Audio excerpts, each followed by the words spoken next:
രണ്ട് ദിനവൃത്താന്ത പുസ്തകത്തിൽ നിന്ന് അധ്യായം 33. മനാസെ 12-ാം വയസ്സിൽ രാജാവായി. അവൻ ജെറുസലേമിൽ 55 വർഷം ഭരിച്ചു. ഇസ്രായേൽ ജനത്തിൻ്റെ മുൻപിൽ നിന്ന് കർത്താവ് തുരത്തിയ ജനതകളുടെ മ്ലേച്ഛാചാരങ്ങൾ അനുകരിച്ച് അവൻ അവിടുത്തെ സന്നിധിയിൽ തിന്മ പ്രവർത്തിച്ചു. തൻ്റെ പിതാവായ ഹെസക്കിയ നശിപ്പിച്ച പൂജാഗിരികൾ അവൻ പുതുക്കിപ്പണിതു. ബാലിന് ബലിപീഠങ്ങൾ നിർമ്മിച്ചു. അക്ഷേര പ്രതിഷ്ഠകൾ സ്ഥാപിച്ചു. ആകാശഗോളങ്ങളെ സേവിക്കുകയും ആരാധിക്കുകയും ചെയ്തു. ജെറുസലേമിൽ എൻ്റെ നാമം എന്നേക്കും വസിക്കുമെന്ന് ഏത് ആലയത്തെക്കുറിച്ച് കർത്താവ് അരുളി ചെയ്തിരുന്നുവോ ആ ആലയത്തിൽ അവൻ ബലിപീഠങ്ങൾ നിർമ്മിച്ചു. ദേവാലയത്തിൻ്റെ 2 അങ്കണങ്ങളിലും അവൻ ആകാശഗോളങ്ങൾക്ക് ബലിപീഠങ്ങൾ പണിതു. സ്വന്തം പുത്രന്മാരെ അവൻ ബെൻഹിന്നോം താഴ്വരയിൽ ഹോമിച്ചു. ജ്യോത്സ്യം, ആഭിചാരം, ശകുനം എന്നിവ സ്വീകരിക്കുകയും പ്രേതാവിഷ്ടരുടെയും മന്ത്രവാദികളുടെയും ഉപദേശം ആരായുകയും ചെയ്തു. കർത്താവിൻ്റെ മുൻപിൽ തിന്മ പ്രവർത്തിച്ച് അവിടത്തെ പ്രകോപിപ്പിച്ചു. താനുണ്ടാക്കിയ വിഗ്രഹം അവൻ ദേവാലയത്തിൽ പ്രതിഷ്ഠിച്ചു. ഈ ആലയത്തെക്കുറിച്ചാണ് ദാവീദിനോടും പുത്രനായ സോളമനോടും ദൈവം ഇപ്രകാരം അരുളി ചെയ്തത്: ഈ ആലയത്തിലും ഇസ്രായേൽ ഗോത്രങ്ങളിൽ നിന്ന് ഞാൻ തിരഞ്ഞെടുത്ത ജെറുസലേമിലും എൻ്റെ നാമം ഞാൻ എന്നേക്കും പ്രതിഷ്ഠിക്കും. മോശ വഴി ഞാൻ നൽകിയ നിയമവും കൽപ്പനകളും ചട്ടങ്ങളും ശ്രദ്ധാപൂർവം പാലിച്ചാൽ നിങ്ങളുടെ പിതാക്കന്മാർക്ക് ഞാൻ നൽകിയ ദേശത്തു നിന്ന് ഇസ്രായേലിൻ്റെ പാദം ഞാൻ ഒരിക്കലും ഇളക്കുകയില്ല.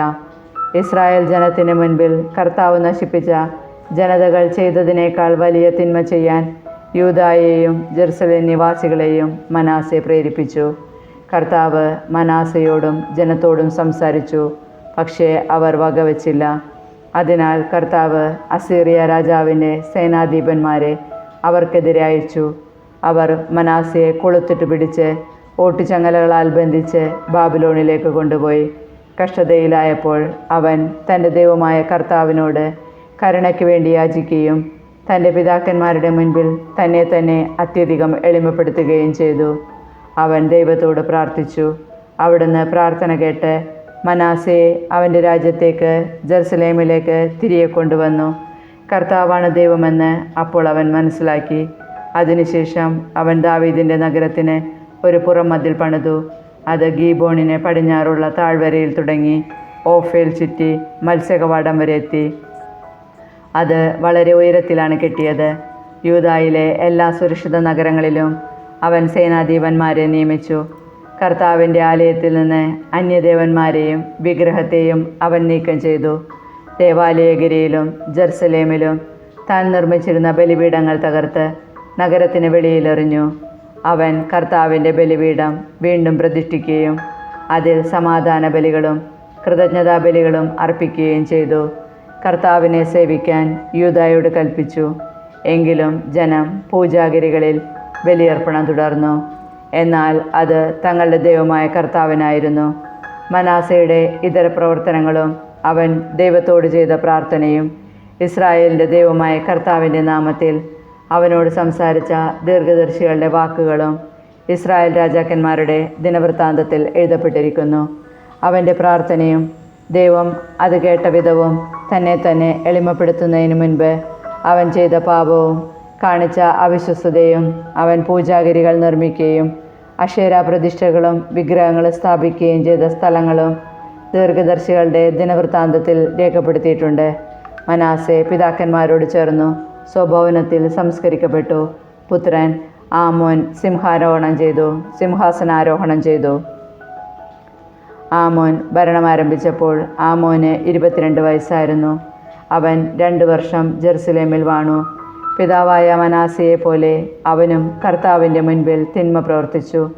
തൻ്റെ പിതാവ് നിർമ്മിച്ച വിഗ്രഹങ്ങൾക്ക് അവൻ ബലിയർപ്പിക്കുകയും അവയെ സേവിക്കുകയും ചെയ്തു. എന്നാൽ പിതാവിനെ പോലെ അവൻ കർത്താവിൻ്റെ മുൻപിൽ തന്നെ എളിമപ്പെടുത്തിയില്ല. പ്രത്യുത പൂർവാധികം തിന്മയിൽ മുഴുകി. സേവകന്മാർ അവനെതിരെ ഗൂഢാലോചന നടത്തി സ്വഭവനത്തിൽ വെച്ച് അവനെ വധിച്ചു. ആമോൻ രാജാവിനെതിരെ ഗൂഢാലോചന നടത്തിയവരെയെല്ലാം ദേശവാസികൾ കൊന്നുകളഞ്ഞു. അവൻ്റെ മകൻ ജോസിയായെ അവർ രാജാവാക്കി. 2 ദിനവൃത്താന്ത പുസ്തകത്തിൽ നിന്ന് അധ്യായം 34. ജോസിയ. രാജാവാകുമ്പോൾ ജോസിയായ്ക്ക് 8 വയസ്സായിരുന്നു. അവൻ 31 വർഷം ജെറുസലേമിൽ വാണു. അവൻ കർത്താവിൻ്റെ മുൻപാകെ നീതി പ്രവർത്തിച്ചു. പിതാവായ ദാവീദിൻ്റെ മാർഗത്തിൽ നിന്ന് അണുവിട വ്യതിചലിച്ചില്ല. അവൻ തൻ്റെ 8-ാം ഭരണവർഷത്തിൽ ചെറുപ്പമായിരിക്കെ തന്നെ പിതാവായ ദാവീദിൻ്റെ ദൈവത്തെ അന്വേഷിക്കാൻ ആരംഭിച്ചു. രാജാവായി 12 വർഷമായപ്പോൾ യൂദായിലും ജെറുസലേമിലുമുണ്ടായിരുന്ന പൂജാഗിരികളും അക്ഷേരാ പ്രതിഷ്ഠകളും കൊത്തുവിഗ്രഹങ്ങൾ, വാർപ്പുവിഗ്രഹങ്ങൾ എന്നിവയും നശിപ്പിക്കാൻ തുടങ്ങി. അവൻ്റെ മുൻപിൽ വച്ച് അവർ ബാലിൻ്റെ ബലിപീഠങ്ങൾ തകർത്തു. അവയ്ക്ക് മുകളിലുണ്ടായിരുന്ന ധൂപപീഠങ്ങൾ തല്ലിത്തകർത്തു. അക്ഷേരാ പ്രതിഷ്ഠകളും കൊത്തുവിഗ്രഹങ്ങളും വാർപ്പ് പ്രതിമകളും തച്ചുടച്ചു. അവ ധൂളിയാക്കി. അവയ്ക്ക് ബലിയർപ്പിച്ചിരുന്നവരുടെ ശവകുടീരങ്ങൾക്കു മീതെ വിതറി. പുരോഹിതന്മാരുടെ അസ്ഥികൾ അവരുടെ ബലിപീഠങ്ങളിൽ വെച്ച് കത്തിച്ചു. അങ്ങനെ യൂദായെയും ജെറുസലേമിനെയും ശുദ്ധീകരിച്ചു. മനാസെ, എഫ്രായിം, ശിമയോൻ തുടങ്ങി നഫ്താലി വരെയുള്ള ദേശങ്ങളിലെ നഗരങ്ങളിലും പ്രാന്തപ്രദേശങ്ങളിലും ഇത് തുടർന്നു. ഇസ്രായേൽ ദേശത്തുടനീളമുണ്ടായിരുന്ന ബലിപീഠങ്ങൾ അവൻ നശിപ്പിച്ചു. അക്ഷേരാ പ്രതിഷ്ഠകളും വിഗ്രഹങ്ങളും തകർത്ത് പൊടിയാക്കി. ധൂപപീഠങ്ങൾ ഇടിച്ചു പൊളിച്ചു. അനന്തരം അവൻ ജെറുസലേമിലേക്ക് മടങ്ങി. നിയമഗ്രന്ഥം കണ്ടുകിട്ടുന്നു. 18-ാം ഭരണവർഷത്തിൽ ദേശവും ആലയവും ശുദ്ധീകരിച്ചതിനു ശേഷം അസാലിയായുടെ മകൻ ഷാഫാനെയും നഗരാധിപനായ മാസേയായെയും യോവാഹാസിൻ്റെ മകനും രേഖകൾ സൂക്ഷിക്കുന്നവനുമായ യോവാഹിനെയും തൻ്റെ ദൈവമായ കർത്താവിൻ്റെ ആലയം പുനരുദ്ധരിക്കാൻ ജോസിയ നിയോഗിച്ചു. വാതിൽ കാവൽക്കാരായ ലേവ്യർ ദേവാലയത്തിൽ ശേഖരിച്ച പണം അവൻ പ്രധാന പുരോഹിതനായ ഹിൽക്കിയായെ ഏൽപ്പിച്ചു. ഈ പണം മനാസെ, എഫ്രായിം, ഇസ്രായേലിൻ്റെ മറ്റ് പ്രദേശങ്ങൾ, യൂദ, ബെഞ്ചമിൻ, ജെറുസലേം എന്നിവിടങ്ങളിൽ നിന്ന് പിരിച്ചെടുത്തതായിരുന്നു. അത് ജോലിയുടെ മേൽനോട്ടം വഹിച്ചിരുന്നവരെ ഏൽപ്പിച്ചു. അവർ പണം ദേവാലയത്തിൻ്റെ കേടുപോക്കാൻ ഉപയോഗിച്ചു. യൂദ രാജാക്കന്മാരുടെ അശ്രദ്ധ കാരണം ജീർണിച്ചു പോയ കെട്ടിടങ്ങളുടെ കേടുപോക്കുന്നതിന് ചെത്തിയെടുത്ത കല്ലും തുലാങ്ങൾക്കുള്ള തടിയും വാങ്ങാൻ മരപ്പണിക്കാർക്കും കൽപ്പണിക്കാർക്കും അവർ ആ പണം കൊടുത്തു. പണിക്കാർ വിശ്വസ്തയോടെ ജോലി ചെയ്തു. അവരുടെ മേൽനോട്ടം വഹിക്കുന്നതിന് മെറാറി വംശജനായ യഹത്ത്, ഒബാദിയ, കൊഹാത്ത് വംശജരായ സക്കറിയ, മെഷുല്ലാം എന്നീ ലേവ്യരെ നിയോഗിച്ചു. സംഗീതോപകരണങ്ങളിൽ വൈവിധ്യമുള്ള ലേവ്യർ ചുമടെടുക്കുന്നവരുടെയും മറ്റേതു തരം ജോലി ചെയ്യുന്നവരുടെയും ചുമതല വഹിച്ചു. ലേവ്യരിൽ ഇനിയും ചിലർ പകർപ്പെഴുത്തുകാരും സേവകന്മാരും വാതിൽ കാവൽക്കാരുമായിരുന്നു. കർത്താവിൻ്റെ ദേവാലയത്തിൽ നിക്ഷേപിച്ചിരുന്ന പണം പുറത്തെടുത്തപ്പോൾ മോശ മുഖേന കർത്താവ് നൽകിയിരുന്ന നിയമത്തിൻ്റെ ഗ്രന്ഥം ഹിൽക്കിയ പുരോഹിതൻ കണ്ടെത്തി. അവൻ വിചാരിപ്പുകാരനായ ഷാഫാനോട് പറഞ്ഞു, കർത്താവിൻ്റെ ആലയത്തിൽ ഞാൻ നിയമഗ്രന്ഥം കണ്ടെത്തിയിരിക്കുന്നു. അവൻ ഗ്രന്ഥം ഷാഫാനെ ഏൽപ്പിച്ചു. അത് രാജാവിൻ്റെ അടുത്ത് കൊണ്ടുവന്നിട്ട് ഷാഫാൻ പറഞ്ഞു, അങ്ങ് ആജ്ഞാപിച്ചതെല്ലാം സേവകർ അനുവർത്തിക്കുന്നു. കർത്താവിൻ്റെ ആലയത്തിലുണ്ടായിരുന്ന പണം മുഴുവൻ അവർ പണിക്കാരെയും മേൽനോട്ടക്കാരെയും ഏൽപ്പിച്ചു. കാര്യസ്ഥനായ ഷാഫാൻ പറഞ്ഞു, ഹിൽക്കിയ പുരോഹിതൻ എൻ്റെ കയ്യിൽ ഒരു ഗ്രന്ഥം തന്നിട്ടുണ്ട്. അവനത് രാജാവിൻ്റെ മുൻപിൽ വായിച്ചു. നിയമവചനങ്ങൾ കേട്ടപ്പോൾ രാജാവ് വസ്ത്രം കീറി. ഹിൽക്കിയ ഷാഫാൻ്റെ മകൻ അഹീക്കാം, മിക്കായുടെ മകൻ അബ്ദോൻ, കാര്യസ്ഥനായ ഷാഫാൻ, രാജസേവകനായ അസായ എന്നിവരോട് രാജാവ് കൽപ്പിച്ചു, നിങ്ങൾ പോയി എനിക്കും ഇസ്രായേലിലും യൂദായിലും അവശേഷിക്കുന്ന ജനത്തിനും വേണ്ടി ഈ ഗ്രന്ഥത്തിലെ വചനങ്ങളെപ്പറ്റി കർത്താവിനോട് ആരായുവിൻ. ഈ ഗ്രന്ഥത്തിൽ എഴുതിയിരിക്കുന്നതിന് പ്രകാരം നമ്മുടെ പിതാക്കന്മാർ കർത്താവിൻ്റെ വചനമനുസരിക്കാതിരുന്നാൽ അവിടുത്തെ ഉഗ്രകോപം നമ്മുടെ മേൽ പതിച്ചിരിക്കുന്നു. ഹിൽക്കിയായും രാജാവയച്ച മറ്റുള്ളവരും കൂടി ഹുൽദ പ്രവാചികയുടെ അടുക്കൽ ചെന്ന് വിവരമറിയിച്ചു. ഹസ്രായുടെ മകനായ തോക്ക്ഹത്തിൻ്റെ മകനും വസ്ത്രം സൂക്ഷിപ്പുകാരനുമായ ഷല്ലൂമിൻ്റെ ഭാര്യയാണ് അവൾ. പുതിയ ജെറുസലേമിലാണ് അവൾ പാർത്തിരുന്നത്. അവൾ അവരോട് പറഞ്ഞു, ഇസ്രായേലിൻ്റെ ദൈവമായ കർത്താവ് അരുളി ചെയ്യുന്നു, നിങ്ങളെ അയച്ചവനോട് ചെന്ന് പറയുവേൻ. കർത്താവ് അരുളി ചെയ്യുന്നു, യൂദാ രാജാവിൻ്റെ മുൻപിൽ വായിക്കപ്പെട്ട ഗ്രന്ഥത്തിൽ എഴുതിയിരിക്കുന്ന സകല ശാപങ്ങളും ഈ സ്ഥലത്തിന്മേലും ഇവിടുത്തെ നിവാസികളുടെ മേലും ഞാൻ വർഷിക്കും. അവർ എന്നെ പരിത്യജിക്കുകയും അന്യദേവന്മാർക്ക് ധൂപമർപ്പിക്കുകയും അങ്ങനെ തങ്ങളുടെ കരവേലകളാൽ എന്നെ പ്രകോപിപ്പിക്കുകയും ചെയ്തതിനാൽ ഈ സ്ഥലത്തിന്മേൽ എൻ്റെ ക്രോധം ഞാൻ ചൊരിയും, അത് ശമിക്കുകയില്ല. കർത്താവിൻ്റെ ഹിതമാരായാൻ നിങ്ങളെ അയച്ച യൂദാ രാജാവിനോട് പറയുവിൻ, നീ കേട്ട വാക്കുകളെക്കുറിച്ച് ഇസ്രായേലിൻ്റെ ദൈവമായ കർത്താവ് ഇപ്രകാരം അരുളി ചെയ്യുന്നു. ഈ സ്ഥലത്തിനും ഇവിടുത്തെ നിവാസികൾക്കും എതിരായ വാക്കുകൾ കേട്ടപ്പോൾ നീ അനുതപിക്കുകയും ദൈവമായ എൻ്റെ മുൻപിൽ നിന്നെ തന്നെ എളിമപ്പെടുത്തുകയും വസ്ത്രം കീറുകയും വിലപിക്കുകയും ചെയ്തതിനാൽ ഞാൻ നിൻ്റെ യാചന ചെവിക്കൊണ്ടിരിക്കുന്നു. നീ പിതാക്കന്മാരോട് ചേർന്ന് സമാധാനത്തിൽ സംസ്കരിക്കപ്പെടാൻ ഞാനിടയാക്കും. ഈ സ്ഥലത്തിൻ്റെയും ഇവിടുത്തെ നിവാസികളുടെയും മേൽ ഞാൻ വരുത്താനിരിക്കുന്ന അനർത്ഥങ്ങളൊന്നും നിനക്ക് കാണേണ്ടി വരികയില്ല. അവർ മടങ്ങി വന്ന് രാജാവിനെ വിവരമറിയിച്ചു. ഉടമ്പടി പുതുക്കുന്നു. രാജാവ് യൂദായിലെയും ജെറുസലേമിലെയും ശ്രേഷ്ഠന്മാരെ വിളിച്ചുകൂട്ടി. യൂദ ജെറുസലേം നിവാസികളെയും പുരോഹിതന്മാരെയും ലേവ്യരെയും വലിപ്പച്ചെറുപ്പമന്യേ സകല ജനത്തെയും കൂട്ടി രാജാവ് കർത്താവിൻ്റെ ആലയത്തിലേക്ക് ചെന്നു. ദേവാലയത്തിൽ നിന്ന് കണ്ടെത്തിയ ഉടമ്പടിയുടെ ഗ്രന്ഥം അവരെ വായിച്ച് കേൾപ്പിച്ചു. കർത്താവിനെ പിൻചെല്ലുമെന്നും പൂർണ്ണ ഹൃദയത്തോടെ അവിടുത്തെ കൽപ്പനകളും പ്രമാണങ്ങളും ചട്ടങ്ങളും പാലിക്കുമെന്നും ഗ്രന്ഥത്തിൽ എഴുതപ്പെട്ടിരിക്കുന്ന നിയമങ്ങളെല്ലാം അനുസരിക്കുമെന്നും സ്വസ്ഥാനത്ത് നിന്നുകൊണ്ട് രാജാവ് കർത്താവിൻ്റെ മുൻപിൽ ഉടമ്പടി ചെയ്തു. ജെറുസലേമിലും ബെഞ്ചമിനിലുമുള്ള എല്ലാവരോടും അത് പാലിക്കാൻ അവൻ ആവശ്യപ്പെട്ടു. തങ്ങളുടെ പിതാക്കന്മാരുടെ ദൈവവുമായി ചെയ്ത ഉടമ്പടി ജെറുസലേം നിവാസികൾ അനുസരിച്ചു. ഇസ്രായേൽ ദേശത്തുണ്ടായിരുന്ന സകല മ്ലേച്ഛതകളും ജോസിയ നീക്കം ചെയ്തു. തങ്ങളുടെ ദൈവമായ കർത്താവിനെ ആരാധിക്കാൻ ഇസ്രായേൽ നിവാസികളെ നിർബന്ധിച്ചു. അവൻ്റെ ജീവിതകാലം മുഴുവൻ തങ്ങളുടെ പിതാക്കന്മാരുടെ ദൈവമായ കർത്താവിനെ സേവിക്കുന്നതിൽ നിന്ന് അവർ പിന്മാറിയില്ല. 2 ദിനവൃത്താന്ത പുസ്തകത്തിൽ നിന്ന് അദ്ധ്യായം 35. ജോസിയ പെസഹ ആഘോഷിക്കുന്നു. ജോസിയ ജെറുസലേമിൽ കർത്താവിൻ്റെ പെസഹ ആചരിച്ചു. 1-ാം മാസം 14-ാം ദിവസം അവർ പെസഹ കുഞ്ഞാടിനെ കൊന്നു.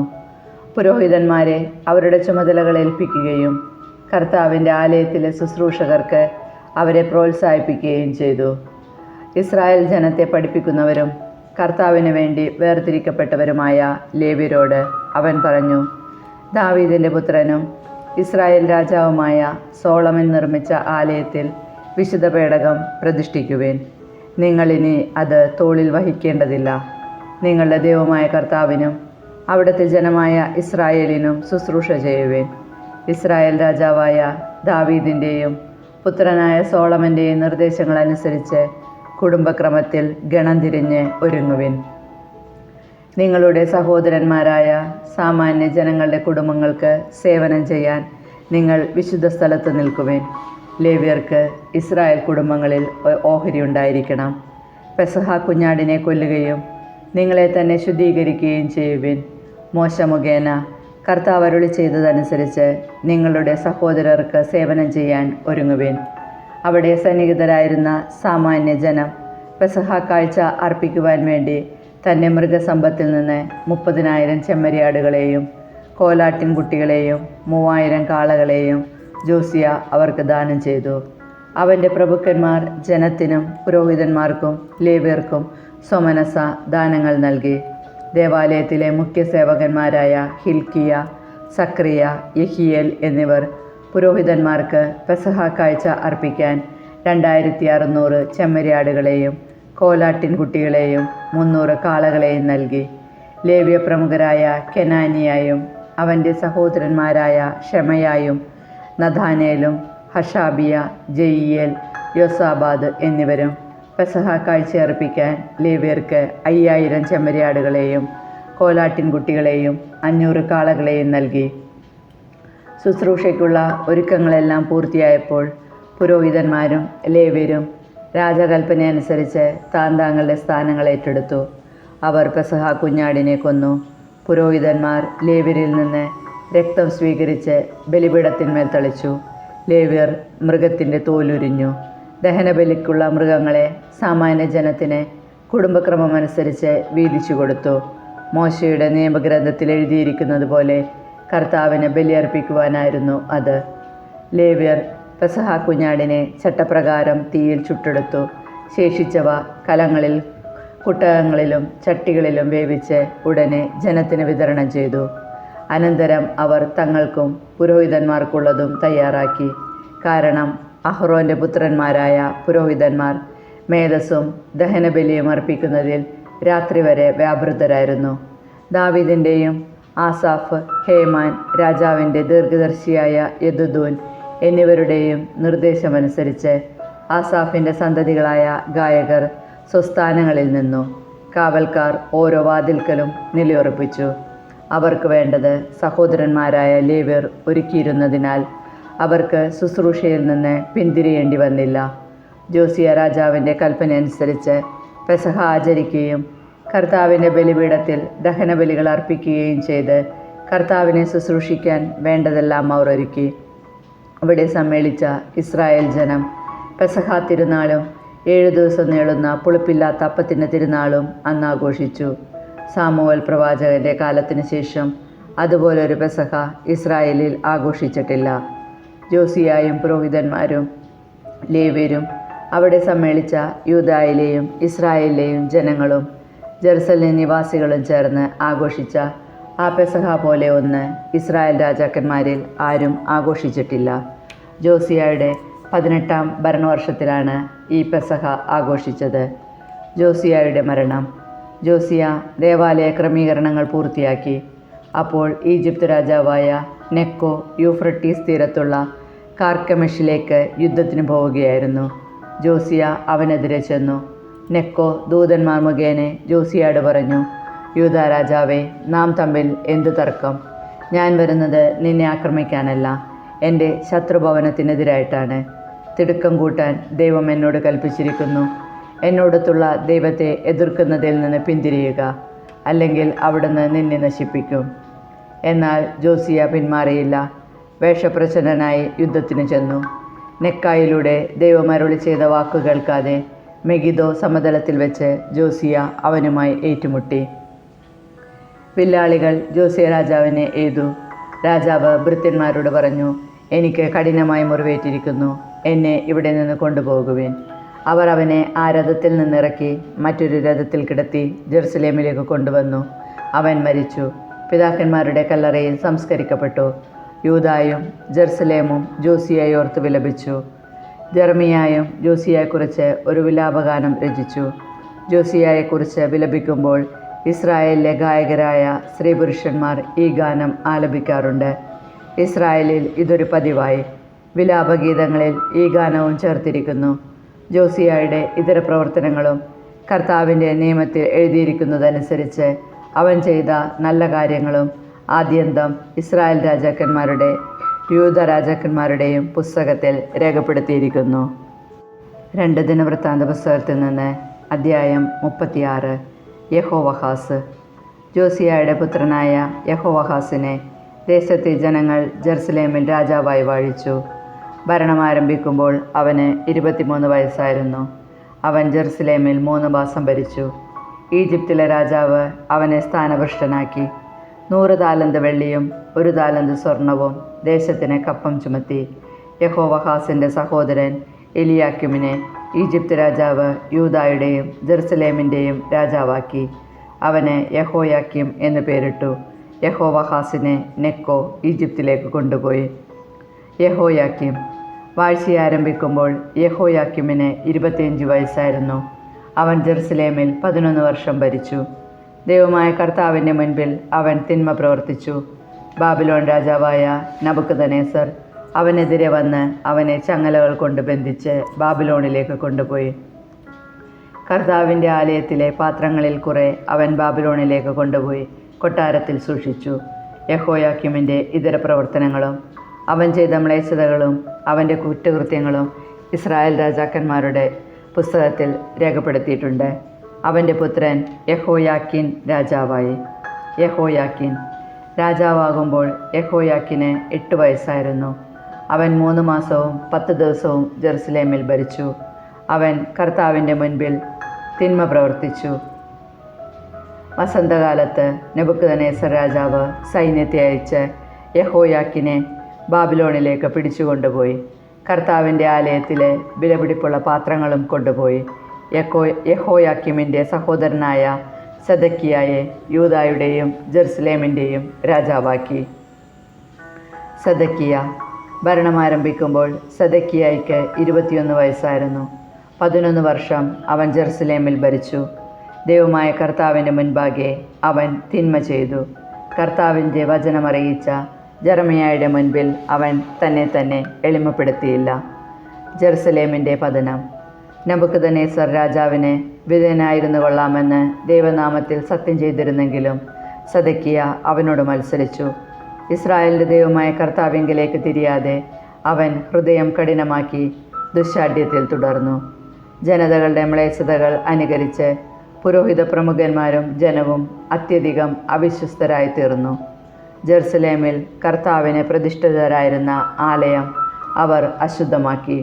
പിതാക്കന്മാരുടെ ദൈവമായ കർത്താവ് തൻ്റെ ജനത്തോടും വാസസ്ഥലത്തോടും കരുണ തോന്നി അവരുടെ അടുത്തേക്ക് തുടർച്ചയായി ദൂതന്മാരെ അയച്ചുകൊണ്ടിരുന്നു.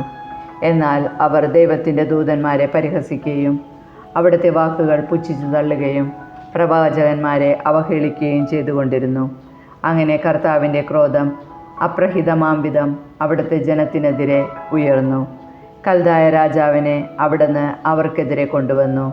അവൻ അവരുടെ യുവയോദ്ധാക്കളെ വിശുദ്ധ സ്ഥലത്ത് വച്ച് വാളിനിരയാക്കി. യുവാക്കളോടോ കന്യകകളോടോ വൃദ്ധന്മാരോടോ പടുകിഴവന്മാരോടോ അവൻ കരുണ കാണിച്ചില്ല. ദൈവം എല്ലാവരെയും അവൻ്റെ കൈകളിൽ ഏൽപ്പിച്ചു. ദേവാലയത്തിലെ ചെറുതും വലുതുമായ പാത്രങ്ങളും കർത്താവിൻ്റെ ആലയത്തിലെയും രാജാവിൻ്റെയും പ്രഭുക്കന്മാരുടെയും കൊട്ടാരങ്ങളിലെയും നിക്ഷേപങ്ങളും അവൻ ബാബിലോണിലേക്ക് കൊണ്ടുപോയി. അവൻ ദേവാലയം അഗ്നിക്കിരയാക്കി. ജെറുസലേമിൻ്റെ മതിലുകൾ ഇടിച്ചു നിരത്തി. അതിലെ മന്ദിരങ്ങൾ ചുട്ടരിച്ചു. വിലപിടിപ്പുള്ള പാത്രങ്ങൾ നശിപ്പിച്ചു. വാളിൽ നിന്ന് രക്ഷപ്പെട്ടവരെ അവൻ ബാബിലോണിലേക്ക് തടവുകാരായി കൊണ്ടുപോയി. പേർഷ്യ രാജ്യം സ്ഥാപിതമാകുന്നതുവരെ അവർ അവനും അവൻ്റെ പുത്രന്മാർക്കും ദാസന്മാരായി കഴിഞ്ഞു. അങ്ങനെ ജെറമ്യ വഴി കർത്താവ് അരുളി ചെയ്ത വചനം പൂർത്തിയായി. ദേശം അതിൻ്റെ സാബത്ത് ആസ്വദിച്ചു. 70 വർഷം പൂർത്തിയാകുന്നതുവരെ ശൂന്യമായി കിടന്ന നാളുകളത്രയും ദേശം സാബത്ത് ആചരിച്ചു. സൈറസിൻ്റെ വിളംബരം. ജെറമ്യ വഴി കർത്താവ് അരുളി ചെയ്ത വചനം നിവൃത്തിയാകേണ്ടതിന് പേർഷ്യ രാജാവായ സൈറസ് ഭരണം തുടങ്ങിയ 1-ാം ആണ്ടിൽ തന്നെ സാമ്രാജ്യത്തിലെങ്ങും ഈ കൽപ്പന വിളംബരം ചെയ്യാനും അത് എഴുതി പ്രദർശിപ്പിക്കാനും കർത്താവ് അവനെ ഉത്തേജിപ്പിച്ചു. പേർഷ്യ രാജാവായ സൈറസ് ആജ്ഞാപിക്കുന്നു: ആകാശത്തിൻ്റെ ദൈവമായ കർത്താവ് ഭൂമിയിലെ എല്ലാ രാജ്യങ്ങളെയും എനിക്ക് കീഴ്പ്പെടുത്തിയിരിക്കുന്നു. യൂദായിലെ ജെറുസലേമിൽ അവിടത്തേക്ക് ഒരാലയം പണിയാൻ അവിടുന്ന് എന്നോട് കൽപ്പിച്ചിരിക്കുന്നു. അവിടുത്തെ ജനത്തിൽപ്പെട്ട ആരെങ്കിലും നിങ്ങളുടെ ഇടയിലുണ്ടെങ്കിൽ അവൻ പുറപ്പെടട്ടെ. അവൻ്റെ ദൈവമായ കർത്താവ് അവനോട് കൂടെ ഉണ്ടായിരിക്കട്ടെ.